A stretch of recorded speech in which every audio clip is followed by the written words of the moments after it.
ये चार बातें बहुत जल्दी मन को प्रभु में लगा देंगी। अगर आप पकड़ पावे, ना पकड़ पावे तो भोगे। फिर आपका मन आपको जलाएगा, फिर आप रोएंगे, चिल्लाएंगे, भागेंगे। कहां भाग के जाओगे? जो संसार में फंसे हुए जन है वो तो भाग के यहां आ रहे हैं श्री जी की शरण में। यदि आप अपने मन को संभाल नहीं पाए तो फिर कहां भाग के जाओगे? इन्हीं की शरणागति से तो निर्विकार हुआ जाता है, निश्चिंत हुआ जाता है, निर्भय हुआ जाता है। इनके चरणों को छोड़कर कहां निश्चिंतता होगी, कहां निर्भयता होगी? पहला, बिल्कुल ये जीवन की वो दवा है जिससे आप बिल्कुल ठीक हो जाएंगे यदि ये जीवन में उतार लें तो। हृदय में लिख लो, दिमाग में लिख लो, किसी नोटबुक में लिख लो, जो आप रोज स्वाध्याय करें। पहला, जहां जहां मन जाए, जिस वस्तु व्यक्ति स्थान में, तत्काल अपने प्रिया प्रीतम की भावना कीजिए। ये राधा वल्लभ लाल जी है। क्योंकि ये व्यक्ति पहले भी नहीं था, बाद में भी नहीं रहेगा। बीच में जो व्यक्ति दिखाई दे रहा है, ये व्यक्ति नहीं, मेरे प्रभु है। वस्तु नहीं, मेरे प्रभु है। ये स्त्री नहीं, ये प्रभु है। ये पुरुष नहीं, ये प्रभु है। ये पापी नहीं, ये प्रभु है। ये महात्मा नहीं, ये प्रभु है। मान लो, सवाल हल हो जाएगा। दूसरा, जहां जहां मन जाए वहां वहां मिथ्यात्व भाव करके, ये सब माया का विलास। राधा वल्लभ, श्री हरिवंश, राधा वल्लभ। और मन का एक स्वभाव है, जहां हम परिचय उसका ये जान जाते हैं स्वभाव का, तो हम उससे शासन में ले लेते हैं। लोग परिचय नहीं जानते हैं। जो ही आप जानेंगे ये भागाते हुए आ जाएगा। इसको सेकंड में भी कम समय में अधीन किया जा सकता है, और पूरा जन्म लग जाएगा फिर भी अधीन नहीं कर पाओगे। बात को समझिए। ये एक सेकंड में विश्व ब्रह्मांड में कहीं भी यदि इसका परिचय है वो तत्काल पहुंच जाएगा। वायु भी इसके समान वेगवान नहीं है मन। अगर अमेरिका गए हैं, आपने वो दृश्य देखा है, कोई एरिया, महल, घर, जो भी, एक सेकंड के कम हिस्से में वो पहुंच जाएगा। ऐसे मन को प्रभु में लगाने के लिए जहां मन जाए, और जाना कि गया, इतना सावधान साधक होना। गया वो तत्काल आ जाएगा, उसको बुलाना नहीं पड़ेगा, वो तत्काल लग जाएगा। राधा वल्लभ श्री हरिवंश, राधा वल्लभ श्री हरिवंश, राधा वल्लभ। हो सकता है 5 बार न कह पाओ, फिर भाग जाए, फिर उसे लाना है। इसे कहते हैं अभ्यास योग। अभ्यास योग युक्तेन चेतसा नान्यगामिना। एक दिन ऐसा आएगा नान्यगामिना, ये जाएगा ही नहीं, ये नहीं जाएगा। फिर दिव्य शाश्वत परम पुरुष की प्राप्ति इसी से हो जाएगी। तीसरा, हमारे मन में जो सही स्फुरणाएं हो रहे हैं उसका सपोर्ट जरूरी है। विरोध से ही मन केवल काबू में नहीं होता है, सपोर्ट जरूरी है। अब सपोर्ट शब्द से कितना मन प्रसन्न हो रहा है, हर्षित हो रहा है, उस बात का सपोर्ट जो गुरुवाणी, शास्त्र, संतजनों की वाणी, उसके अनुकूल वो बोल रहा है। चलो आज हम तुम्हारी बात पूर्ण कर देते हैं। वो कहता है मुझे आज मीठा खाने की बहुत इच्छा है। ठीक है, हम श्री जी को भोग पधराते हैं, नाम कीर्तन करते हैं, आचमन कराते हैं, फिर उसको पा लेते हैं। बिल्कुल वो आपको भजन में विरोधी भाव नहीं पैदा करेगा। कहीं कहीं मन को सपोर्ट करना है, वो कहीं कहीं शास्त्र सम्मत गुरु आज्ञा के अंतर्गत सपोर्ट जरूरी है, जरूरी है।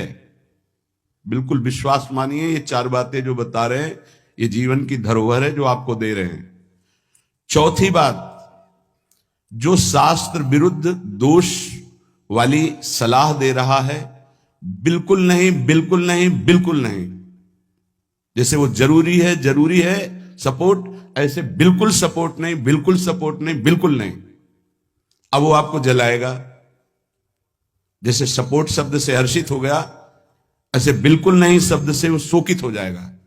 अब आपको उदास कर देगा। जब उदास वो होगा तो आप उदास हो जाएंगे, कहीं मन नहीं लगेगा। आपको लगता है अब तो जीवन बेकार हो गया। तो मन लगना ही जीवन है क्या? अरे अभी आप समझे नहीं। सोहम तवैव आश्रितः, मैं प्रियालाल के आश्रित हूं। तो तन वांग मनोभिर, अगर ये नहीं लग पा रहे हैं तो मैं स्वयं प्रियालाल के आश्रित हूं। ये मुझे कैसे भ्रष्ट कर सकता है? तनु वांग मनोभिर, शरीर वाणी और मन, ये हम समर्पित कर रहे हैं।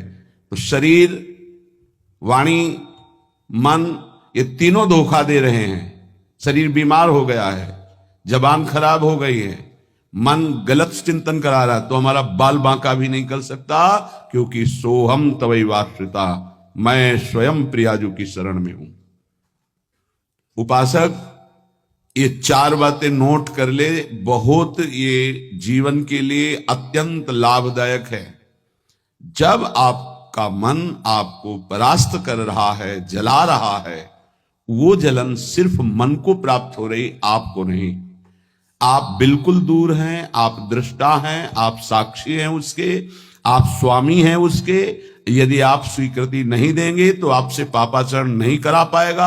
आपको डरना नहीं कि अब मन में काम आ गया, क्रोध आ गया, अब तो मेरी दुर्गति हो जाएगी, बिल्कुल नहीं।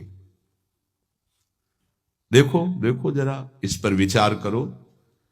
क्या शरीर को त्याग देने से परम पद मिल जाएगा? दुखों की निवृत्ति हो जाएगी? क्या निर्विकारता आ जाएगी? नहीं। ऐसे शरीर को नष्ट करने वाले को प्रेत योनि मिलती है। प्रेत योनि महाभयानक कष्टदायी, जिसमें वो दरिया के समीप रहते हुए बूंद पानी नहीं पी सकता, केवल वायु भक्षण करके वो जलता रहता है।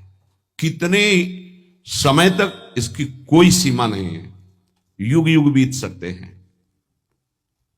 ये मन जिसको तुमने अपना माना, कितनी दुर्गति का रास्ता चयन करा दिया। उपासक मस्ती सीखे। अरे चाहे गृहस्थ हो या विरक्त हो, भगवद आश्रित मस्त रहना सीखो। सदा रहो अलमस्त, नाम की धुन में हो जा मत वाला। निरंतर नाम, क्या फर्क पड़ता है मन सही है या गलत, क्या फर्क पड़ता है? क्यों? क्योंकि मैं स्वयं प्रभु के आश्रित हूं, मैं सच्चिदानंद का सच्चिदानंद अंश हूं। ना मैं कभी दूषित था, ना दूषित हूं, ना दूषित रहूंगा, और ना सृष्टि में किसी की सामर्थ्य है कि मुझे दूषित कर सके। इंद्रियां दूषित हो सकती हैं, मन दूषित हो सकता है, क्रिया दूषित हो सकती है। अब हम प्रभु के बल से इन इंद्रिय, मन और शरीर के दोषों का नाश करूंगा, ना कि इनके अनुसार चलूंगा। ये उपासक का स्वरूप है। व्यथा इंद्रिय प्रमथन स्वभाव वाली, मनुष्य प्रमथन स्वभाव वाला, इनके मथित होने पर, मनमथ नाम है काम का, वो इनमें बैठ करके ऐसा प्रमथन करता है, ऐसी व्यथा उत्पन्न करता है कि साधक का तदात्म भाव होने के कारण वो असहनीय हो जाता है और वो गलत संकल्प और चेष्टा में उतर जाता है। इसी को सह गया सो महापुरुष। यम ही न व्यथयन्ते ते पुरुषम पुरुषर्षभ। हे पुरुषों में श्रेष्ठ अर्जुन, अर्थात वो पुरुषों में श्रेष्ठ पुरुष है जो प्राप्त व्यथा को सह जाता है। इंद्रिय मन के द्वारा विकारात्मक पीड़ा को बिना किसी से राग द्वेष की चुपचाप सह गया।